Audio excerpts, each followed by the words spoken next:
এই একটা মিস্টেকের জন্যই আমাদের অনেকেরই অ্যাকনি কমে না।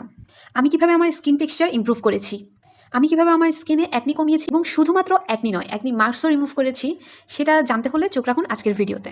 তো কথা না বাড়িয়ে শুরু করা যাক ভিডিওটি। আসসালামু আলাইকুম আপুরা, আমি কথা বলবো বেসিক স্কিন কেয়ার এবং আমার স্কিনের ট্রান্সফরমেশন জার্নি জানিয়ে। সব কিছুর আগে মাথায় রাখতে হবে আমাদের ইন্টারনাল হেলথ কীরকম আছে। আমি প্রথম থেকেই বলে দিই যে আমি কি আমার প্রবলেম ছিল এবং কিভাবে আমি সব কিছু ঠিক করেছি। আমার মূলত প্রথম সমস্যা ছিল আমার খাবার রুটিন ঠিক ছিল না, যেটা হচ্ছে আমি সকালবেলা খাবার স্কিপ করতাম অনেক বেশি। সো আমার গাট হেলথ ঠিক ছিল না। সবার আগে আমি আমার খাবার দাবার ঠিক করেছি এবং সেকেন্ড যে বিষয়টা সেটা হচ্ছে আমি basic skin care routine follow করেছি। আগে আমি বেসিক স্কিন কেয়ার সম্পর্কে জানতাম না, তো আমি বলে রাখি আমাদের বেসিক স্কিন কেয়ার করতে হলে আমাদের একটা জেন্টাল ক্লিনজার প্রয়োজন, একটা ময়শ্চারাইজার প্রয়োজন, একটা সানস্ক্রিন প্রয়োজন এবং ডাবল ক্লিনজিংয়ের জন্য একটা মাইসেলার ওয়াটার প্রয়োজন। তো এবার বলি আমি কি ফলো করেছি এবং কি স্কিপ করেছি। আপুরা, আমার যেহেতু এক্সট্রিম ড্রাই স্কিন ছিল এবং আমার স্কিন অনেকটা সেন্সিটিভ ছিল, সো আমি আমার স্কিন কেয়ারে শুধুমাত্র একবেলা হচ্ছে ফেস ওয়াশ ইউজ করতাম আর কি, যেটা হচ্ছে রাতে। আমি সকালে ফেস ওয়াশটা স্কিপ করতাম। সে ব্যারিয়ার রিপেয়ার ক্রিম ইউজ করি, যেটা আমার ব্যারিয়ার রিপেয়ার করতে অনেক বেশি সাহায্য করেছে।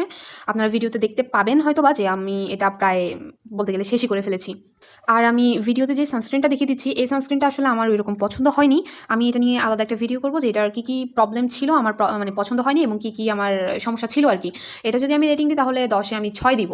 এবার আমি বলি আমার অ্যাকনি রিমুভ করার জন্য আমার সবথেকে বেশি কার্যকর ভূমিকা যেই প্রোডাক্টটি রেখেছিল সেটা হচ্ছে কজারিক্সের এই যে বিএচি ক্ল্যারিফাইং যে টোনারটা আছে সেটা। এবং হ্যাঁ, আমি এটাও বলে রাখছি যে এই ক্ল্যারিফাইং টোনারটা হচ্ছে আমি ইউজ করা শুরু করেছি আমার বেসিক স্কিন কেয়ারের 3 থেকে 4 মাস পর। আমরা অনেক আপুরাই জানি না যে আমাদের যখন বয়স 20-এর উপরে হয় তখন হচ্ছে আমাদের স্কিনটা অনেকটা ম্যাচিউর হয়ে যায়।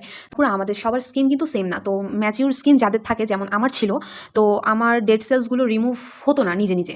তো যেটার জন্য আমার ব্রেকআউটও অনেক বেশি হতো, যেহেতু আমার ডেড সেলসগুলো নিজে নিজে রিমুভ হতে পারতো না। তো সেজন্য আমি এক্সফোলিয়েটারটা ইউজ করা শুরু করি এবং এই এক্সফোলিয়েটারটাই ছিল আমার স্কিন কেয়ার জার্নিতে গেম চেঞ্জার, যেটা উইকলি আমি 1 থেকে 2 বার ইউজ করি এখন। আগে হচ্ছে আমি এই ভুলটা করেছিলাম যে তাড়াতাড়ি স্কিনটা রিপেয়ার হওয়ার জন্য আমি মানে সপ্তাহে এটা 4 থেকে 5 বারও ইউজ করেছি। সেটার রেজাল্ট অনেক ভালো ছিল না একদমই। সেটা আমার ডেলি স্কিন এক্সফোলিয়েট করা অনেক মানে ওভার এক্সফোলিয়েশন হয়ে গিয়েছিল আর কি। তো এই ভুলটা পুরো করবেন না অবশ্যই। মাথায় রাখবেন যে ওভার এক্সফোলিয়েশন কিন্তু একদমই ঠিক না স্কিনের জন্য।